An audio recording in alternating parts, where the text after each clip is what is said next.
أهلا وسهلا بالجميع. بهذا الفيديو راح نحكي عن سرطان الثدي وعن عوامل الخطورة اللي تزيد من نسبة الإصابة بسرطان الثدي وعن العلامات والأعراض مال سرطان الثدي، فخليكم وياي. أول شغلة لازم نعرفها شنو هو سرطان الثدي. سرطان الثدي هو نمو غير طبيعي لخلايا الثدي بشكل خارج عن السيطرة. هذه الخلايا السرطانية ممكن تكون كتلة على شكل ورم وتنتشر إلى الأنسجة القريبة أو عبر الدم إلى الجهاز اللمفاوي وإلى باقي الجسم.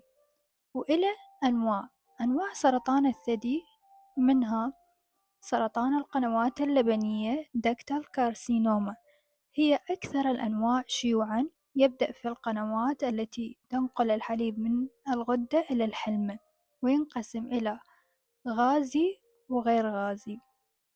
الغير غازي يكون محدود داخل القناة، بينما الغازي ينتشر للأنسجة المجاورة. النوع الثاني من سرطان الثدي هو سرطان الفصيصات lobular carcinoma، يبدأ في الغدد المنتجة للحليب وممكن يكون غير غازي أو غازي. والنوع الثالث هي سرطانات نادرة مثل سرطان الثدي الالتهابي inflammatory breast cancer، يسبب احمرار وتورم بالثدي. أو قد يكون سرطان باجت للحلمة مثل باجت disease of the nipple، أو ممكن يكون angiosarcoma، يبدأ في الأوعية الدموية أو اللمفاوية بالثدي.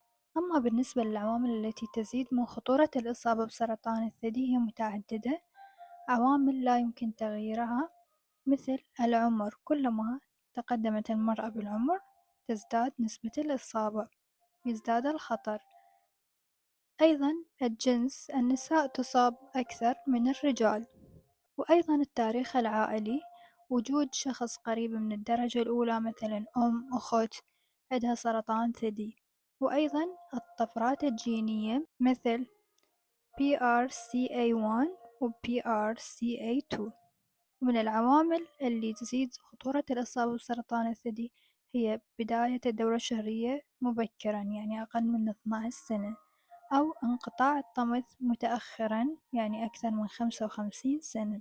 أما بالنسبة للعوامل التي يمكن أن تساهم هي قلة الإنجاب أو تأخر الحمل الأول بعد عمر 30، وعدم الرضاعة الطبيعية، السمنة وخاصة بعد سن اليأس، بالإضافة إلى قلة النشاط البدني وشرب الكحول والتدخين، والعلاج الهرموني طويل الأمد بعد سن اليأس مثل الأستروجين والبروجسترون.